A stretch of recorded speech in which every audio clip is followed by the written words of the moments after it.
Hi friends, welcome to our channel the Vedic college. और आज आप लोग पढ़ने वाले हो NIOS क्लास 12 हिस्ट्री का chapter number 4 the Vedic age. यहाँ पे हम लोग डिस्कस करेंगे पूरा वैदिक सिविलाइजेशन के बारे में। अर्ली वैदिक सिविलाइजेशन, लेटर वैदिक सिविलाइजेशन। ठीक है। हम लोग देखेंगे जोग्राफिकल लोकेशंस, कहाँ कहाँ पे वो लोग थे, कहाँ से आए थे आर्यंस। ठीक है। और अर्ली वैदिक टेक्स्ट के बारे में थोड़ी बहुत नॉलेज लेंगे हम। और अर्ली वैदिक आपका इकोनॉमी कैसी थी, लेटर वैदिक में इकोनॉमी कैसी थी, अर्ली वैदिक में आपके सोसाइटी कैसी थी, लेटर वैदिक में सोसाइटी कैसी थी, या फिर अर्ली वैदिक में क्या रिलीजन था, लेटर वैदिक में क्या रिलीजन था। तो ये सारा हम लोग पढ़ेंगे। पॉलिटिकल स्ट्रक्चर अर्ली वैदिक में क्या था, लेटर वैदिक में पॉलिटिकल स्ट्रक्चर क्या था।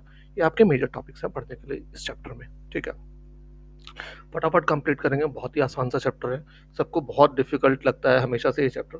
बट आप विश्वास मानिए, ये वीडियो देखने के बाद आपको वैदिक से रिलेटेड कोई डाउट नहीं रह जाएगा, और आप हमेशा जो है के लिए वैदिक चैप्टर से मुक्ति पा जाएंगे।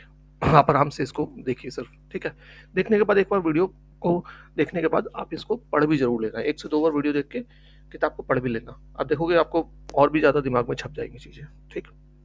अब देखो, वैदिक एज जो है उसका टाइम पीरियड कैसे 1500 BC से लेकर 600 BC तक माना गया। ठीक। और आप जानते हो 600 BC से महाजनपद काल शुरू हो जाता है, इसके बाद आप महाजनपद काल ही पढ़ोगे। तो आप देखो कितना important phase of Indian history है ना, कि इसके इमीडिएट बाद महाजनपद से आ जाते हैं। मतलब कि कितना एडवांस पहुंच चुका था। अब ऑल ऑफ अ सडन तो कोई चीज एडवांस पहुंचेगी नहीं। तो इसका मतलब जो उससे अर्ली फेज है उसमें बहुत सारे डेवलपमेंट हुई होगी, इसी वजह से वो बाद में लेटर फेज में आपको वो डेवलपमेंट्स दिखती हैं। है ना, सीधी सी बात है।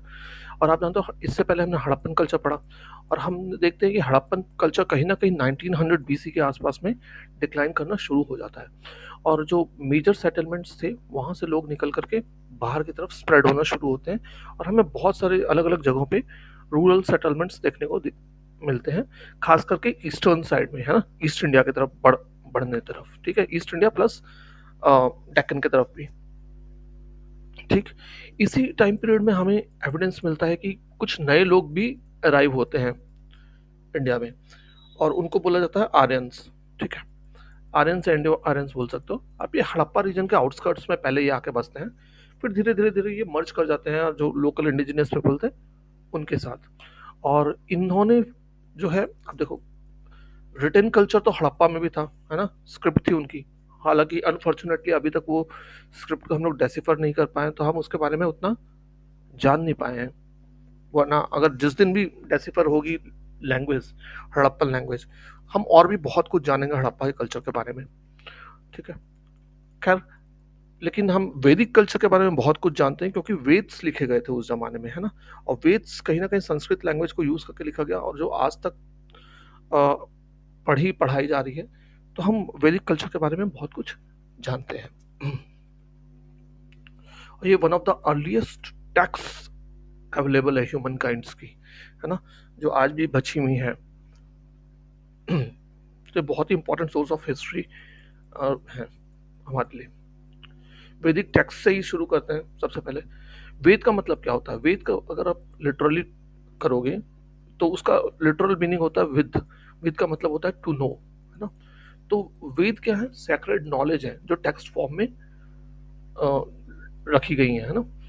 और वैदिक जो टेक्स्ट है इनमें दो चीजें आपको मिलती हैं, मंत्र और उनसे रिलेटेड ब्राह्मण्स। अब ब्राह्मण वो नहीं जो ब्राह्मणिकल कल्चर वाले जो कैटेगरी है ब्राह्मण्स की, वो वाला नहीं। ये मंत्र और ब्राह्मण, ब्राह्मण एक तरीके से ना एक्सप्लेनेशन थी इन बुक्स की। ठीक है, कि उन संस्कृत में जो लिखा हुआ उनको और ज्यादा, वो मंत्र में लिखे हुआ उनको और ज्यादा एलेबोरेट करके है ना, कि आप इसको, अब बचपन में आप पढ़ते थे ना कि हिंदी के एक कविता का दे दी जाती थी, फिर लिखा जाता था उसको भावार्थ लिखो, तो उस तरीके से है। आपको मंत्र तो है, उसका पूरा एक्सप्लेनेशन ब्राह्मण्स में दिया हुआ होता था। ठीक। तो इस पीरियड में जो हमें ना जो किताबें मिली हैं वैदिक, वैदिक टेक्स्ट कौन कौन सी हैं? चार टेक्स्ट हैं, ऋग्वेद, सामवेद, यजुर्वेद और अथर्ववेद। ऋग्वेद सबसे पुरानी है और ये अर्ली वैदिक पीरियड में की मानी जाती है। जो रेस्ट ऑफ द इक्विपमेंट्स है जैसे सामवेद, यजुर्वेद, अथर्ववेद, ये सब जो है आपके क्या है, लेटर वैदिक पीरियड के माने जाते हैं। ठीक। अब अब इन वेद्स के बारे में बोला जाता है कि ये ना श्रुति है। श्रुति का क्या मतलब होता है? हियरिंग। माना जाता है कि भगवान ने ये ज्ञान डायरेक्टली दिया था कुछ एक लोगों को, ठीक है, और ये सुन करके उन्होंने एक जनरेशन से नेक्स्ट जनरेशन तक सुनते सुनते पहुंचाया। अब जानते हो पुराने जमाने में रिटर्न बुक्स तो थी नहीं उतनी, तो फोकस ज्यादा रहता था किस पे? आपका ओरल जो हिस्ट्री थी उस पे, है ना। आप जानते हो जो पुराने जमाने में पढ़ाई होती थी, वो क्या होता था, गुरु अपने गुरुकुल में क्या होता था, गुरु अपने शिष्यों को एक एक मंत्र करके पूरी की पूरी किताब याद करवाता था, है ना। तो ऐसे जनरेशन टू जनरेशन चला आया हमारे पास, ठीक। फिर अम, फिर इनके अलावा और कौन सी बुक्स थी? अरण्यक्स थी। अरण्यक्स का मतलब होता है फॉरेस्ट ट्रीटिस, और उपनिषद जिसका लिटरल मीनिंग होता है सिटिंग डाउन बिसाइड, ठीक। ये दोनों अरण्यक्स और उपनिषद माने जाते हैं अपेंडाइसिस टू ब्राह्मण्स। देखो ब्राह्मण्स क्या थे? वेदों का एक्सप्लेनेशन था, और उसी में एडिशनल जो जोड़ा गया वो कौन सा है? अरण्यक्स और उपनिषद्स, ठीक। अपेंडिक्स आप देखते हो ना बुक के लास्ट में कई जगह पे अपेंडिक्स होती है, वो हेल्प के लिए होती है आपकी चीजों को समझने के लिए। उसी तरीके से ये है, ठीक। प्लस आपका क्या था? इन्हीं दोनों को, अरण्यक्स प्लस उपनिषद को बोला जाता है वेदांत, ठीक है। और इनमें भर भर के आपकी क्या है? इंडियन फिलोसफी है, खास करके रिलीजियस फिलोसफी जो है उनका डिस्कशन आपको मिलता है उपनिषद और अरण्यक्स में, ठीक। ऋग्वेद के बारे में जान लो क्या है। ऋग्वेद में लगभग लगभग 1028 हिम्स हैं। हिम्स मतलब श्लोक्स वगैरह हैं, ठीक है, मंत्र हैं 1028, और इनको 10 चैप्टर्स, 10 मंडल यानी 10 चैप्टर्स में बांटा गया, ठीक है। और यहाँ पे ये अर्लीस्ट कंपोजिशंस मानी जाती है ह्यूमन की, और इसमें अर्ली वैदिक लाइफ की भी बहुत सारी झलक हमें देखने को मिल जाती है। अगर आप सामवेद को देखो तो सामवेद में ना म्यूजिक से रिलेटेड चीजें हैं, ठीक है। इन्हीं कल यही जो आपके ऋग्वेद में जो मंत्र हैं उनको कैसे रिसाइट करना है ना, कैसे उच्चारण करना है, वो सामवेद में अच्छे से बताया गया, ठीक। फिर आपका यजुर्वेद आता है। यजुर्वेद में आपका कहीं ना कहीं रिचुअल्स के बारे में बहुत डिटेल में दिया हुआ, जो डिफरेंट टाइप्स ऑफ रिचुअल्स होते थे ना, जैसे राजा बनने पे, जन्म पे, मृत्यु पे, शादी पे, कई सारे ओकेजन्स के लिए अलग अलग रिचुअल्स थे, तो उन सब रिचुअल्स को डिटेल में दिया गया यजुर्वेद में। फिर अथर्ववेद। अथर्ववेद में कहीं ना कहीं आपका था क्या, मैजिक्स वगैरह, जादू टोना की बातें जो होती है ना, वो सारा वहां पे लिखा हुआ है अथर्ववेद में, ठीक। अगर आप इन जो वैदिक टेक्स्ट है इनकी अच्छे से स्टडी करो, डिटेल में स्टडी करो, तो आप उस जमाने का जो है सोशल और कल्चरल के बारे में बहुत कुछ जान जाओगे। अब देखो इनिशियली जो थे ना लोग आए ना इंडिया में, और जब उन लोगों ने देखा अंग्रेज वगैरह हिस्ट्री ढूंढना चालू की इंडिया की, तो उनको ये एज अ रिलीजियस टेक्स्ट खाली लगी। उनको लगा इनमें कुछ भी नहीं है हिस्ट्री से रिलेटेड। लेकिन बेटर एनालिसिस करने पर पता चला कि नहीं नहीं, इसमें बहुत कुछ सोशल और कल्चरल और उस जमाने कॉन्टेम्प्ररी इकोनॉमी वगैरह के बारे में भी बहुत कुछ लिखा हुआ है। बस आपको थोड़ा सा कॉशियस होकर पढ़ना पड़ता है इनको, ठीक है। ऋग्वेद ओल्डेस्ट वैदिक टेक्स्ट मानी जाती है, ये तो हम पढ़ चुके हैं, ठीक है। अब अर्ली वैदिक पीरियड कहाँ से कब तक माना जाता है? 1500 बीसी से लेके 1000 बीसी तक, और लेटर पीरियड, लेटर वैदिक पीरियड माना जाता है आपका 1000 बीसी से लेके 600 बीसी का पीरियड को, ठीक। ये टाइम पीरियड आप ध्यान में रखना। Migration of Aryans. ऐसा माना जाता है कि देखो आर्यन, ये जितने भी वैदिक किताबें हैं इनको किन्होंने लिखा? आर्यंस ने लिखा है, इस पर कोई डाउट नहीं माना जाता। बट ये आर्यंस थे कौन? सबसे पहला क्वेश्चन तो ये उठता है। तो माना जाता है 19 सेंचुरी तक तो ये मानते थे कि आर्यंस एक रेस थी, ठीक है, वो लोग आए थे। लेकिन अब धीरे धीरे माना जा रहा है कि ये रेस नहीं थे, ये सिर्फ एक लिंग्विस्टिक ग्रुप ऑफ पीपल थे जो कि इंडो यूरोपियन लैंग्वेज बोलते थे, और जिससे बाद में निकल के आई संस्कृत, लैटिन, ग्रीक वगैरह, ठीक है। अब इससे कैसे पता चला? अब देखो आप इन जो लैंग्वेजेस हैं इनकी सिमिलैरिटी, वर्ड्स की सिमिलैरिटी बहुत ज़्यादा है। फॉर एग्जांपल संस्कृत में वर्ड है मातृ पितृ, है ना, वैसे लैटिन में वर्ड है मैटर पीटर, ठीक है। और यहाँ तक कि टर्किश लैंग्वेज से भी मिलता जुलता है। जैसे टर्किश की एक लैंग्वेज है हित्ती लैंग्वेज, वहाँ इनार बोलते हैं, और वही सिमिलर मीनिंग है वेद्स में इंद्र, ठीक। ऐसे ही कासिटे लैंग्वेज है, जो मेसोपोटामिया की इंस्क्रिप्शंस है, वहाँ पे सूर्याज और मारुताश का वर्णन मिलता है हमें, और वो इक्वेलेंट है किसके, वैदिक सूर्य और मरुत गॉड के। ठीक है, तो इनसे पता चलता है कि इनमें सिमिलरिटी कितनी ज़्यादा है। तो ऑब्वियस सी बात है, कहीं ना कहीं एक ही जैसा, और कंसेप्ट और मीनिंग भी एक ही है, इसका मतलब कहीं ना कहीं ये लोग रिलेटेड थे, है ना, वरना इतने सिमिलरिटी होने के चांसेस बहुत कम हो जाते हैं। अब माना जाता है कि आर्यंस रहते कहाँ थे। आर्यंस का माना जाता है कि जो साउदर्न रशिया और सेंट्रल एशिया का रीजन है ना, साइबेरिया वगैरह का, और जो आज का है तुर्कमेनिस्तान वगैरह, है ना, उस एरिया में ये लोग कहीं ना कहीं रहते थे, स्टेप्स में, ग्रासलैंड्स में। ठीक है, ये लोग वहां से माइग्रेट होके नॉर्थ वेस्ट इंडिया की तरफ आए, और इनको कहने लगे हम इंडो आर्यंस। वहां से और भी लोग माइग्रेट हुए, यूरोप गए, अफ्रीका गए, है ना, हर जगह गए। तो लेकिन जो इंडिया की तरफ आए उनको बोला जाने लग गया इंडो आर्यंस या सिर्फ आर्यंस। अब इसका एविडेंस क्या है, आर्कियोलॉजिकल एविडेंस भी मिला है इनके माइग्रेशन का। सदर्न साइबेरिया में एक कल्चर हमको देखने को मिलता है, एंड्रोनोवा कल्चर। ठीक है, ये कल्चर लगभग लगभग 2000 बीसी के आसपास वहाँ पे फ्लरिश कर रहा था। फिर वहाँ से लोग माइग्रेट करते हैं, फर्दर साउथ आते हैं हिंदू कुश के एरिया की तरफ, नॉर्थ ऑफ हिंदू कुश के एरिया, जो आज वहाँ पे जब आर्कियोलॉजिकल फाइंडिंग्स मिली है, वो एरिया है आपका बैक्ट्रिया मार्जियाना करके। बैक्ट्रिया का एरिया तो आप जानते हो इंडो ग्रीक्स का था, तो इस चलते वहाँ पे भी मिला है हमें एविडेंसेस इसी कल्चर के। और फिर वहाँ से ये लोग इंडिया आए, मतलब दो स्टेप में आया है ना, सीधा नहीं आए, दो स्टेप में आए। 1900 बीसी के आसपास ये लोग, 1900 से 1500 बीसी के आसपास में ये लोग इंडिया आते हैं। इसके एविडेंसेस हमें क्या है, एक तो इस रीजन में अचानक घोड़े दिखने लग गए, स्पोक्ड व्हील फायर कल्ट दिखने लग गया, है ना, क्रीमेशन करने लग गए। तो ये सब जो आर्यंस की लाइफ का इंपॉर्टेंट पार्ट था, वो इंडिया में भी अब दिखने लग गया। ठीक, ऊपर से आर्टिफैक्ट सिरामिक्स वगैरह जो वो लोग खुद लेके आए थे वहां से, तो उनमें भी सिमिलरिटी देखने को मिलती है। तो ये सारा का सारा एक इंडिकेशन देता है कि हाँ, ये लोग वहीं से आए होंगे। ठीक है, इस पर डिबेट चलती रहती है, कुछ कहते हैं कि इंडिजीनियस थे, कुछ कहते हैं कि बाहर से आए थे, बाहर से आने के प्रूफ भी है। ठीक है, तो रिसर्च चल ही रही है इस पर अभी भी। देखो, हिस्ट्री में कई चीज़ों पे ना बहुत सारी रिसर्च चलती रहती है, तो कोई भी चीज़ अभी भी फिक्स नहीं होती 100%, जब तक कि उसके पास उस बारे में 100% एविडेंसेस नहीं हो, उस बारे में कहना मुश्किल हो जाता है ना। खास करके ये इतना पुराना टाइम पीरियड है कि उस जमाने की कुछ चीज़ें बची नहीं है, ज़्यादातर ज़्यादातर डिस्ट्रॉय हो गई, तो बहुत मुश्किल है इन चीज़ों के बारे में बताना। हाँ, आप देखो, मिडेवल पीरियड और मॉडर्न इंडिया की हिस्ट्री लिखना कंपैरेटिवली आसान है, क्योंकि उस जमाने में इतनी ज़्यादा किताबें लिखी गई, मिडेवल में भी मॉडर्न में भी, कि हमारे पास बहुत सारे एविडेंसेस हैं, है ना। चलो, अब देखो, ये लोग ऐसा नहीं था कि एक ही बार आए उसके बाद नहीं आए, ये लोग बैचेस में आए, है ना, और कई हजार सालों तक आते ही रहे इंडिया। और धीरे धीरे वो क्या हुआ, लोकल इंडिजीनियस के साथ घुल मिल गए, है ना, और एक नया कल्चर सामने उभर के आने लग गया धीरे धीरे। ठीक, और ये जो लैंग्वेजेस यूज करते थे, इनकी अपनी लैंग्वेज थी, और वही वैदिक टेक्स्ट में यूज करने लग गए वो लैंग्वेज को। ज्योग्राफी काफी हद तक क्लियर हुई, कहाँ से आए थे लोग, कहाँ रहते थे, अब ये क्वेश्चन उठता है। तो अर्ली वैदिक आर्यंस जो थे, वो सप्त सिंधु रीजन में रहते थे। सप्त सिंधु मतलब 7 रिवर्स के आसपास। कौन कौन सी 7 रिवर, ये आपकी है, याद रखना आप।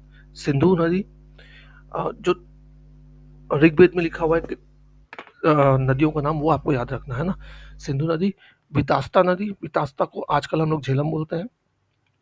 फिर आसिकनी नदी, इसको चेनाब बोलते हैं। परूशनी, रवि, विपाश, ब्यास नदी, शुतुद्री, सतलज नदी और सरस्वती नदी, इन सातों नदियों के आसपास में ये लोग बसे। ठीक है, ऋग्वेदिक पीपल लोग क्या करते थे, लड़ाइयाँ लड़ते थे, है ना, अपने जो कैटल्स थे उनको चराते थे मैदानों में। दूसरे एनिमल्स को भी डोमेस्टिकेट कर रखा था इन लोगों ने, है ना। धीरे धीरे वो लोग ईस्ट की तरफ भी मूव करने लगे, और ईस्टर्न यूपी पे इन्होंने धीरे धीरे, और नॉर्थ बिहार में कहीं ना कहीं कब्जा करना शुरू कर दिया था लेटर वैदिक पीरियड में। ठीक, अब जब इस एरिया में आएंगे तो वहाँ पहले से लोकल इंडिजिनियस लोग भी बहुत सारे होंगे, तो उनके साथ भी इनका काफ़ी सारा इंटरेक्शन होता है, और धीरे धीरे लोकलाइज होने लग जाती हैं चीज़ें। ठीक, अब हम पढ़ेंगे इकोनॉमी के बारे में कि अर्ली वैदिक पीरियड में इकोनॉमी कैसी थी। अब देखो, उस जमाने में इकोनॉमी या तो एग्रीकल्चर हो सकती थी, या तो पेस्टोरल होती, है ना।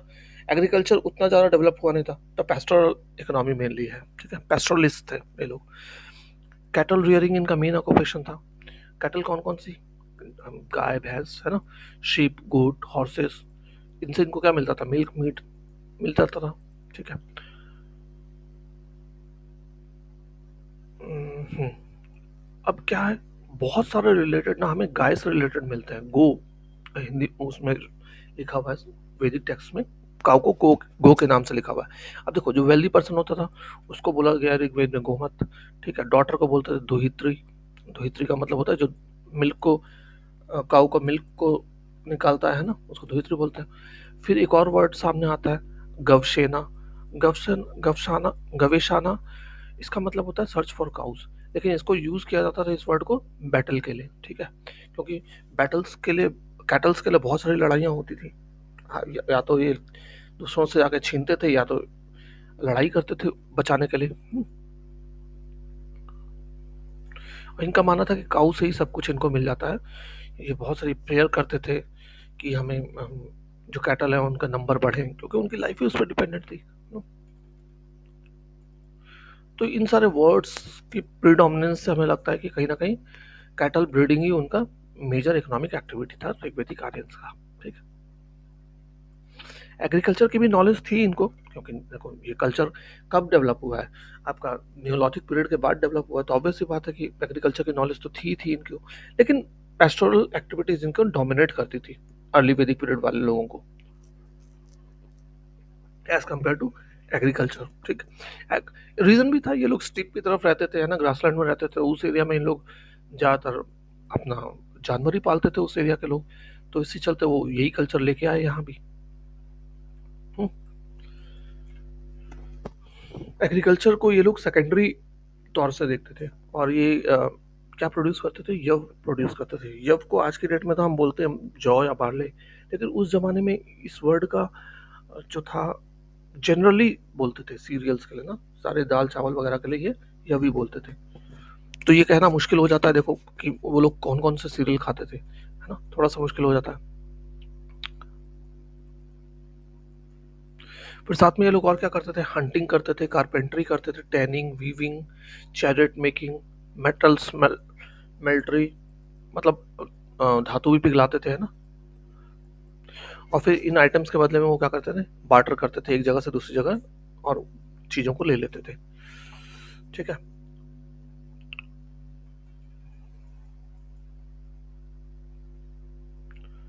और जो प्रिस्ट होता था उसको क्या मिलता था पूजा पाठ के बदले में? काऊ मिलती थी, हॉर्सेस मिलते थे, गोल्ड के ऑर्नामेंट्स मिलते थे, है ना, पूजा पाठ करने के लिए। ठीक। तो ये था आपकी इकोनॉमी अर्ली वैदिक पीरियड में ऐसी। अगर आप बात करो पोस्ट वैदिक पीरियड में या लेटर वैदिक पीरियड में कैसी थी इकोनॉमी, तो अब एग्रीकल्चर फिर से मेन बन जाता है आपका। ठीक है। कहीं ना कहीं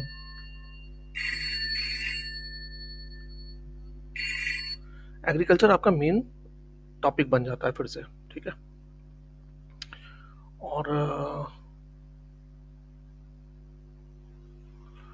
सॉरी फोन आ गया था एक। तो एग्रीकल्चर पे फिर से फोकस हो जाता है, और बहुत सारे रिचुअल्स जो थे वो एग्रीकल्चर से रिलेटेड थे। ठीक है।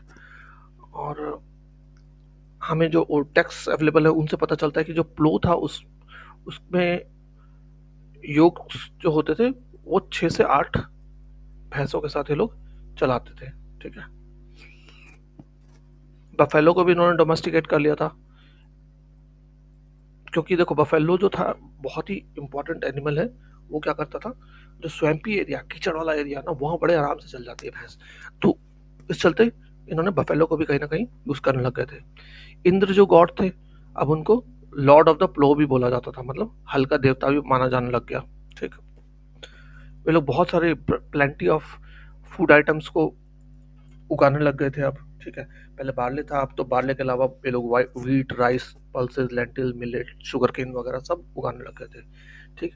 दान दक्षिणा के आइटम में अब पके हुए चावल भी दिए जाते थे। ठीक। तो अब आप देखो, अब एग्रीकल्चर, अब जो दान दक्षिणा दिया जाता है उसमें एग्रीकल्चर का कितना इंपॉर्टेंट होने लग गया ना, रिचुअल्स में सब पता चल रहा है। तिल भी, ये तिल का तेल जो आप जानते हो उसको यूज करने लग गए थे। अचानक से अब क्वेश्चन उठता, अचानक से ये एक्सपेंशन कैसे आया? तो ये एक्सपेंशन कहीं ना कहीं आयरन के यूज के कारण आया, ठीक है। 1000 बीसी के आसपास आयरन का यूज बहुत ज्यादा होने लग गया था। इससे पहले भी जो ऋग्वेदिक काल था, अर्ली ऋग्वेदिक पीरियड था, उसमें भी लोग जो थे, एक मेटल का नाम लिखा हुआ आयस करके। अब ये क्लियर नहीं है कि वो कौन सा मेटल था, तो लोग ऐसा लगाते हैं अंदाजा कि या तो कॉपर होगा या तो ब्रॉन्ज होगा, लेकिन लेटर वैदिक पीरियड में साफ साफ है कि आयस का मतलब तो आयरन ही है, ठीक है।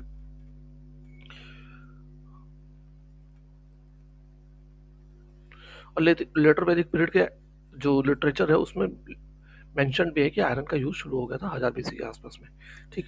अब लोग क्या करने लगे थे, ईस्टर्न पार्ट ऑफ इंडिया की तरफ भी मूव करने लगे थे। अब यहाँ पे क्या था, बहुत ज्यादा जंगल था, है ना, रेन फॉरेस्ट था, एकदम थिक रेन फॉरेस्ट था, और इनको कॉपर और स्टोन टूल से तो काटा नहीं जा सकता था। तो ये लोग क्या करते थे, आग तो लगाते ही थे, है ना, जलाने के लिए फटाफट, लेकिन जो उसके नीचे में रह जाता है ना ठूठ बड़ा सा, तो वो सबको काट के अलग करने के लिए आपको आयरन ही चाहिए था, ठीक। मोरोवर लैंड्स को आप देखते हो, खेती करने में आपको हल क्यों चलाना पड़ता है, क्योंकि जो फर्टाइल मिट्टी होती है वो कहीं ना कहीं अंदर की साइड में होती है, तो उसको जब हल चलाते हैं तो नीचे वाली मिट्टी ऊपर आती है, फर्टाइल मिट्टी, तो इस चलते हल चलाया जाता है। तो अब आयरन का जो हल रहता था, प्लो बनाते थे, वो ज़्यादा डीप जा सकता था, ज़्यादा मिट्टी को पलट सकता था, है ना।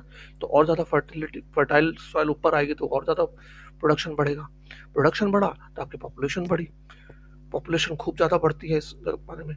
अब पॉपुलेशन बढ़ने का हम कहाँ से बोल सकते हो, क्योंकि जो पेंटेड ग्रे वेयर, जो उनके पॉटरी वगैरह थे ना, वो हमें बहुत सारा देखने को मिलता है अलग अलग रीजन में, ठीक है।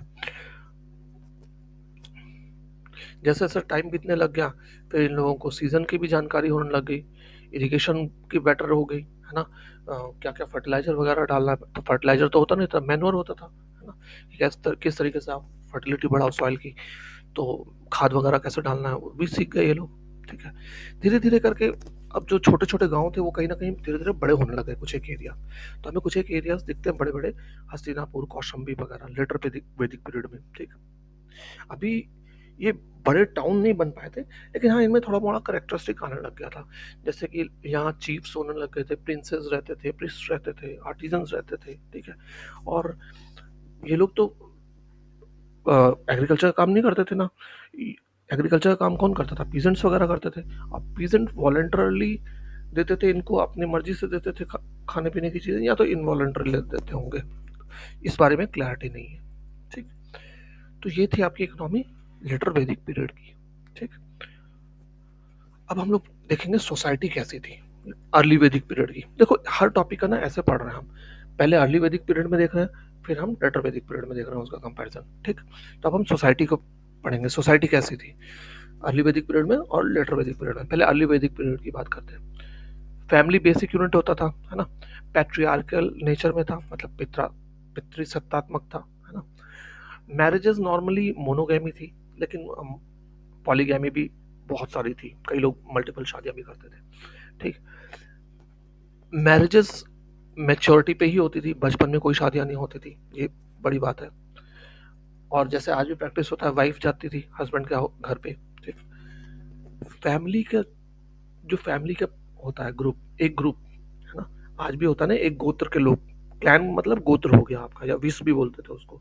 तो एक गोत्र के लोग कौन कौन होते हैं, जो पूरी एक ही फैमिली के लोग हैं, जिनके एक ही कॉमन एंसेस्टर होगा, है ना, वो एक क्लैन होती थी।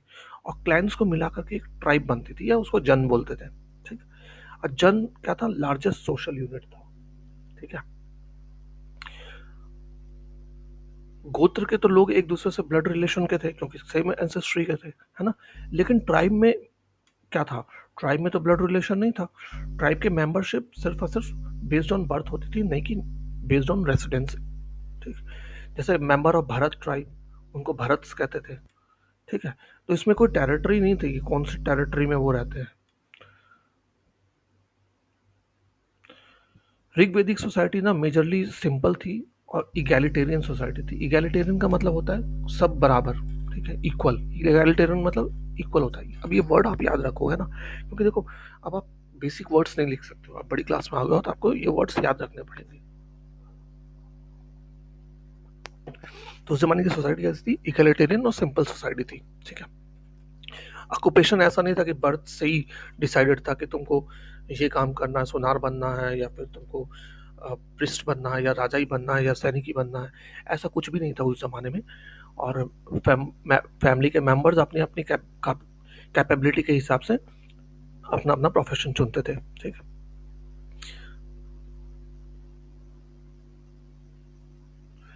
वर्ण सिस्टम जो था, थोड़ा सा डिफरेंसेस था। वर्ण सिस्टम अभी यहाँ पे क्या था, कलर के बेस पे था। ठीक है। वैदिक और नॉन वैदिक पीपल के बीच में वैदिक लोग क्या होते थे, फेयर होते थे, और नॉन वैदिक लोग क्या थे, डार्क कॉम्प्लेक्शन के थे। ठीक है। ऑब्वियस सी बात है, वैदिक वैदिक लोग कौन थे, मतलब कि आर्यंस लोग थे, वो मिडिल ईस्ट से आए थे। मिडिल ईस्ट नहीं, आपके सेंट्रल इंडिया, सेंट्रल एशिया से आए थे। तो उस वहाँ पे टेम्परेचर कम है, तो वो लोग गोरे गोरे थे। और यहाँ जो इंडिजिनियस लोग थे वो थोड़े काले थे कंपैरेटिवली, है ना। तो ये डिफरेंस एक अर्ली वैदिक पीरियड में भी था। ठीक है। ऋग्वेद में मेंशन भी है आर्य वर्ण और दास वर्ण। दास वर्ण था कि जो आर्य लोग नहीं है उनको दास वर्ण बोला जाता था, लेकिन बाद में दास वर्ड का यूज करने लगे स्लेव के मामले में। ठीक है। अब होता क्या था, अब अभी आपने पढ़ा था कि कैटल्स के पीछे बहुत लड़ाइयाँ होती थी, एक जगह से दूसरी जगह आपस में लड़ते रहते थे ये लोग, है ना। तो जब वार होती थी और जो उसको लूट का माल आता था, है ना, तो वो कैसे होता था, तो उसका मेजर हिस्सा ना चीफ, जो प्रिंस होता था, राजा होता था, वो रखता था, और प्रिस्ट रखता था, है ना। ये दोनों आपस में बांट लेते थे मेजर हिस्सा, चीफ और प्रिंस, और बाकी हिस्सा ट्राइब में बांट दिया जाता था। तो ऑब्वियस सी बात है, धीरे धीरे over the period of time आप देखोगे चीफ और प्रिस्ट के पास ज्यादा पैसा हो जाएगा, है ना। तो एक कहीं ना कहीं सोसाइटी में क्या आ गया, डिफरेंस आ गया ना।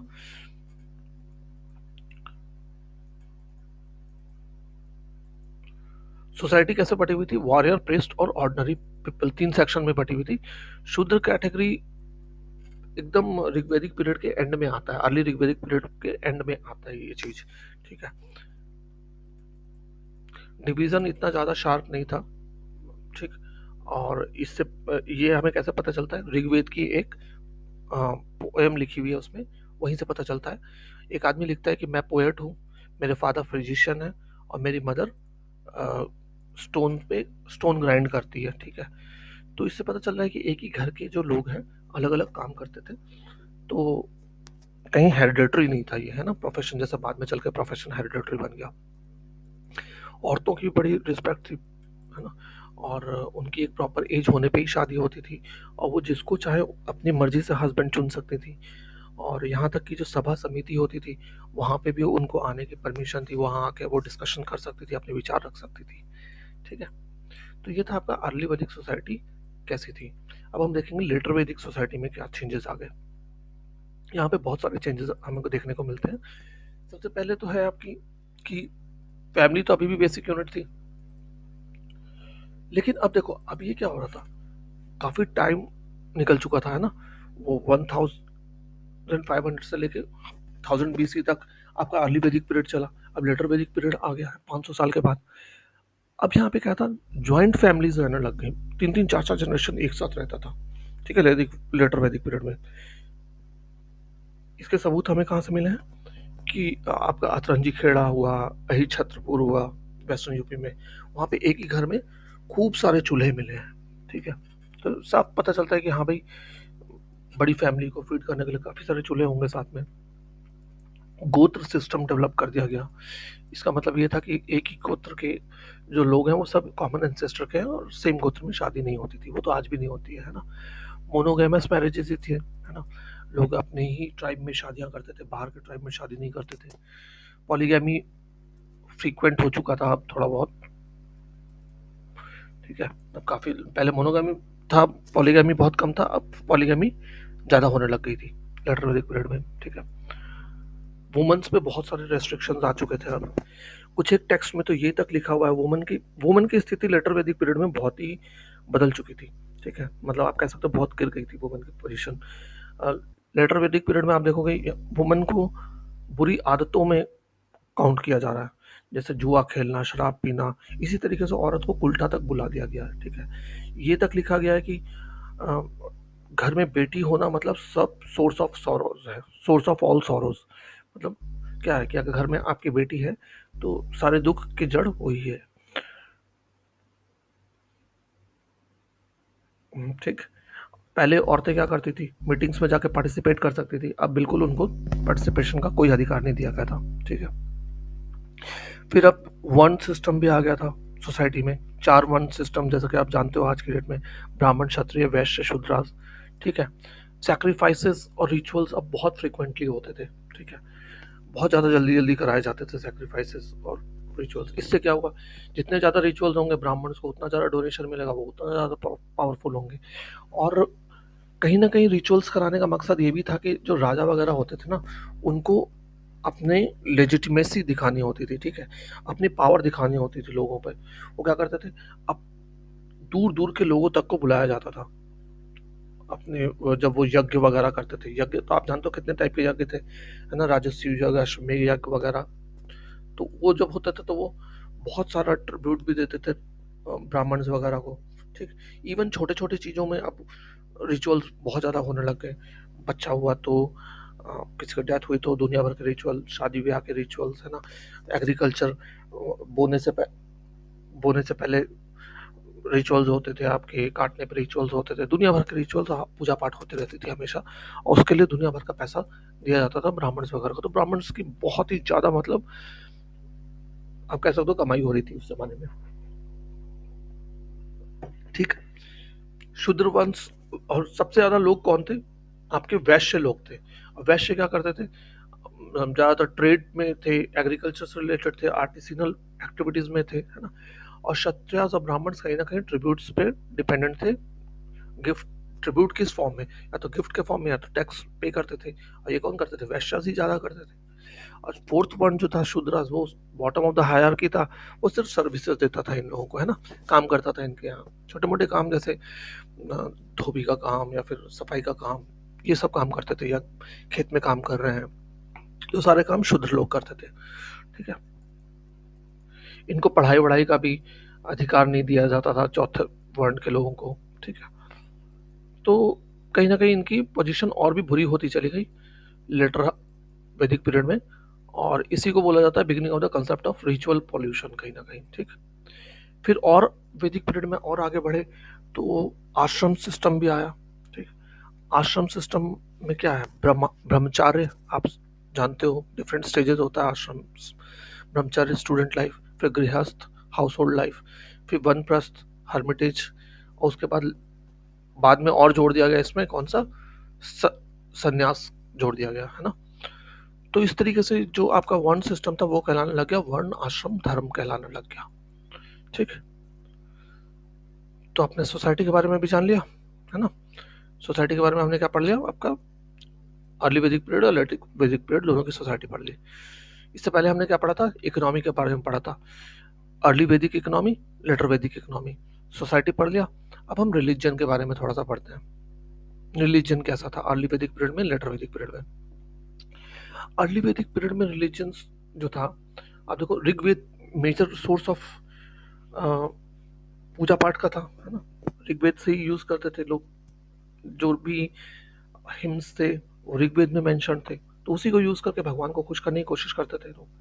अब ऋग्वेद में देखो जो गॉड्स हैं वो कहीं ना कहीं नेचुरल फोर्सेस को उन्होंने क्या किया हुआ है, पर्सोनिफिकेशन कर रखा है उनका, है ना। जैसे रेन के गॉड थे, शमन बना के उनकी पूजा हो रही है, स्टॉर्म के, सन के, है ना, सूर्यदेव वगैरह। ठीक है। और इनमें कहीं ना कहीं पैट्रियार्कल नेचर आपको दिख रहा है ना, कि सारे के सारे मेल गॉडेसेस ज्यादा थे as compare to women goddesses. ठीक है। आप देखो अग्नि, वरुण, मित्र, दियाउस, पुषान, यम, सोम, ये सब मेल डाइटी है ना। फीमेल डाइटी बहुत कम है, उषा, सरस्वती, पृथ्वी, इतने कम है। ठीक। अब इन गॉड्स का फंक्शन क्या था, जो नीड्स है सोसाइटी की उनको पूरा करने के लिए, है ना। जैसे वार बहुत होता था उस जमाने में, तो वार के लिए एक गॉड चाहिए था, तो इंद्र थे। ठीक। इंद्र सबसे ज्यादा मेंशन्ड है ऋग्वेद में। ठीक। इंद्र को माना जाता था कि वो थंडर बोल्ट कैरी करते हैं, वेदर के गॉड भी माने जाते थे वो, कि रेन लाते हैं। ठीक। फिर दूसरे गॉड थे मारुतस, मारुत, जो कि स्टॉर्म लाते थे, वो इंद्र को सपोर्ट करते थे। ठीक है। फायर गॉड, उनको घर का गॉड भी माना जाता था, और उनको ये भी माना जाता था कि वो इंटरमीडिएटरी हैं between God and man. Fire God है ना, अग्निदेव। सोमदेव, सोमदेव का एसोसिएशन किसके साथ था? प्लांट्स और हर्ब्स से रिलेटेड थे। हालांकि सोम एक नशीली जूस भी होता था, एक प्लांट से मिलता था, सोम रस, है ना, सुना होगा आपने। तो वो पिया जाता था सिर्फ और सिर्फ सैक्रिफाइसेस में, जब कभी कभी कोई सैक्रिफाइस होता था तब पिया जाता था सोम रस, ठीक है। फिर वरुण एक इम्पोर्टेंट डाइटी थे, भगवान थे, वो रिलेटेड थे रीत से रिलेटेड, ठीक। पुशान करके एक गॉड थे जो रोड्स, हर्ड्समैन और कैटल से रिलेटेड थे, ठीक है।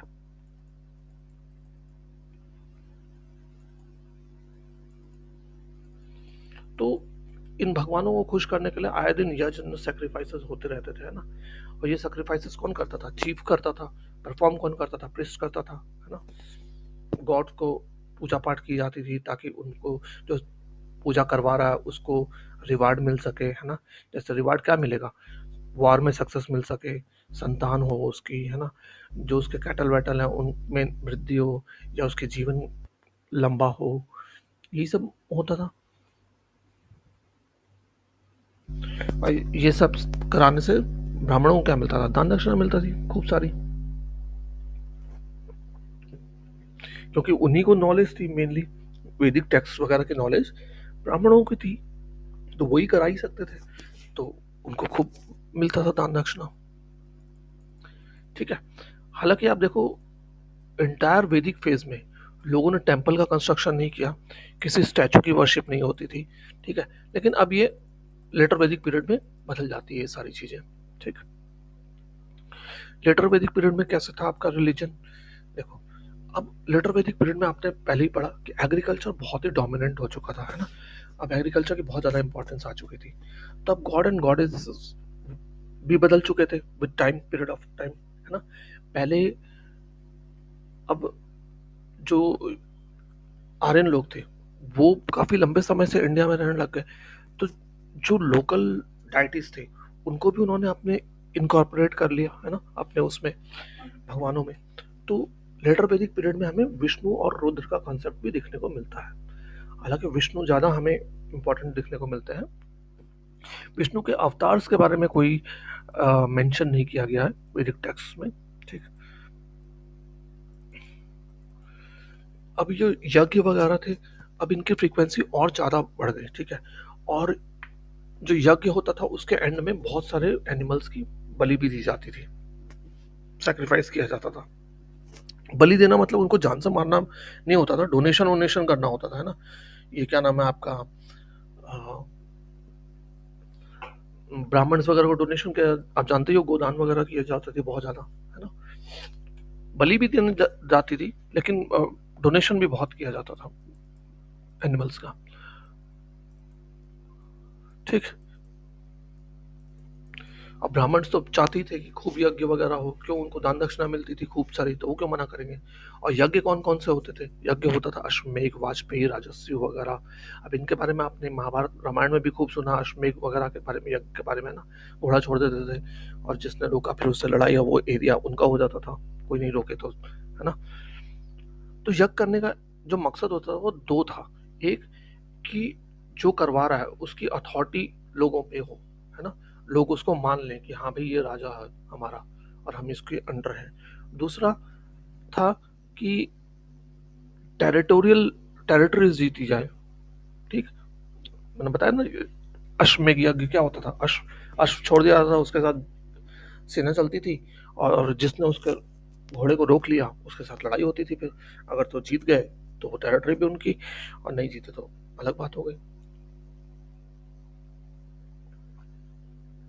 ठीक है। हम्म। लेकिन उपनिषद वगैरह में बाद में कहीं ना कहीं इंडियन फिलोसफी में चीज़ों को बदला। उन्होंने कहा कि बाद में इतनी ज़्यादा जो सेक्रीफाइसेस होते थे वो आम आदमी के लिए कहीं ना कहीं इतना अफोर्ड कर पाना बहुत मुश्किल था, है ना। और इकोनॉमी को भी बहुत ज़्यादा हैम्पर हो रहा था, इतने सारे, वो जानवरों का अलग ही इंपॉर्टेंस था, है ना, उस ज़माने में भी। तो इतने जानवरों का अगर सेक्रीफाइस कर दोगे तो फिर इकोनॉमी कहाँ से चलेगी। तो इस चीज़ को कहीं ना कहीं चेंज किया गया। और उपनिषद में फिर मेंशन किया गया इंडियन फिलोसफी की कर्म और रीबर्थ पे ज्यादा फोकस करने लग गए। Rebirth based on past deeds, है ना, कि आप पिछले जन्म में आप कैसा, आप इस जन्म में जैसा काम करोगे उस हिसाब से आपको अगला जन्म मिलेगा। ठीक है, तो उपनिषद वगैरह में इन बातों पे फोकस रखा जाने लग गया कि आपको जो है मोक्ष प्राप्ति कैसे करें, है ना। ये मोक्ष का मतलब क्या है, ये जो जन्म मृत्यु का और रीबर्थ का चक्कर है, इससे मुक्ति मिल जाए आपको, बर्थ रीबर्थ का जो साइकिल है इससे मुक्ति मिल जाए, ऐसे कर्म करो। ठीक है, इन पे ज्यादा फोकस कर किया जाने लग गया। ठीक, तो ये थे मेजर चेंजेस आपके रिलीजन में लेटर वैदिक पीरियड में। ठीक, अब एक लास्ट टॉपिक है आपके बुक का, पॉलिटिक्स, कि पहले पॉलिटिकल स्ट्रक्चर कैसा होता था और लेटर वैदिक पीरियड में पॉलिटिकल स्ट्रक्चर कैसा हुआ। ठीक है, पहले हम अर्ली वैदिक पीरियड में देख लेते हैं पॉलिटिकल स्ट्रक्चर कैसा था। देखो, सोसाइटी बहुत ही सिंपल होती थी, आपने पढ़ा। ठीक है, और जो हाईएस्ट जो सोशल यूनिट था वो क्या था, जन था, है ना। ग्रुप ऑफ क्लैंस को क्या बोलते थे हम, जन कहते थे, या ट्राइब। ठीक है, और इसका चीफ कौन का होता था, जो भी चीफ होता था इसका, उसको बोला जाता था राजन। ठीक, इसका मेन फंक्शन क्या था, जन को प्रोटेक्ट करना, कैटल और जो कैटल्स हैं उनकी, उनको रक्षा करना, दोनों की रक्षा करना, जन और कैटल दोनों की रक्षा करना एनिमी से। अब इसमें इसकी मदद कौन करते थे, सभा होती थी, समिति होती थी, विधाता होता था, गण और परिषद होते थे, है ना। ट्राइबल असेंबलीज में डिसीजन लिया जाता था कि क्या क्या करना है क्या नहीं करना है। ठीक है, सभा समिति सबसे ज्यादा इंपॉर्टेंट होती थी एज कम्पेयर टू बाकियों के। ठीक, इन जगहों में सभा समिति में क्या होता था, लाइफ से रिलेटेड हर चीज का डिस्कशन किया जाता था। ठीक है, चाहे वो वार हो या वॉर से रिलेटेड, चाहे जीतते हो तो बांटना कैसे है चीज़ों को, या फिर हार गए हैं तो उसका क्या करना है, या फिर कोई जुडिशियल से रिलेटेड चीज़ें हो या रिलीजियस एक्टिविटीज़ हो, सबका डिसीजन यही सभा समिति वगैरह में लिया जाता था। तो कहीं ना कहीं ऐसा नहीं था कि राजा जो मन में है वो करे, ये सभा समितिज वगैरह जो थी, ये जो असेंबलीज थी, ये पावर, चीफ की जो पावर थी उसको भी कंट्रोल करती थी। ठीक है, और यहाँ पे वुमेन्स को भी अलाउड था कि वो भी पार्टिसिपेट कर सकती थी इन सभा समिति में आकर के डिस्कशन को। ठीक है, और चीफ की पोस्ट कोई हेरिडेटरी नहीं होती थी। ठीक, लोग उस ट्राइब्स उसको इलेक्ट करती थी, नॉर्मली एक ही फैमिली से होता था, लेकिन ऐसा जरूरी नहीं था कि जो सबसे बड़ा बेटा हो वही बनेगा, ऐसा कोई जरूरी नहीं था। सिर्फ ट्राइब ही डिसाइड करती कौन बनेगा कौन नहीं बनेगा। ठीक, और जो चीफ था उसको असिस्ट करने के लिए पुरोहित होता था। ठीक, उसको काफी सारे मैटर में सजेशन देता था पुरोहित, प्रिस्ट आपका। पुरोहित के अलावा और भी ऑफिशियल्स होते थे जो उसके दिन रोज के काम में हेल्प करते थे, जैसे सेनानी, कुलापा, ग्रामिनी, ये सब का मेंशन किया हुआ है ऋग्वेद में, जो राजा की हेल्प करते थे। कोई स्टैंडिंग आर्मी नहीं रहती थी, है ना। जब भी लड़ाई होती थी तो जो जो काबिल लोग थे ट्राइब्स में, उनको मोबिलाइज किया जाता कि चलो लड़ने चलो। ठीक, at the time of war जाना पड़ता था। फिर कारपेंटर, जिसको बोला जाता था उस जमाने में तक्षान, और रथ बनाने वाले चैरिट मेकर, रथकार, ये लोग रथ बनाते थे लड़ाई के लिए। ठीक है, और ऋग्वेद, और कहीं भी हमें ऋग्वेदिक पीरियड में जो है, ऋग्वेदिक पीरियड बोलिए या फिर आप बोल सकते हो अर्ली वैदिक पीरियड में, कहीं पे भी टैक्स कलेक्शन का चीज़ें नहीं लिखी हुई मिलेगी। कोई टैक्स कलेक्टर का ऑफिशियल होता था ऐसा कहीं नहीं लिखा हुआ है। हालांकि लोग देते ही थे चीफ को, ऑफर करते थे अपने तरीके से टैक्स, उसको बलि कहा जाता था। ठीक है, ये वॉलंटरली होता था और स्पेशल ओकेशंस पे ही दिया जाता था।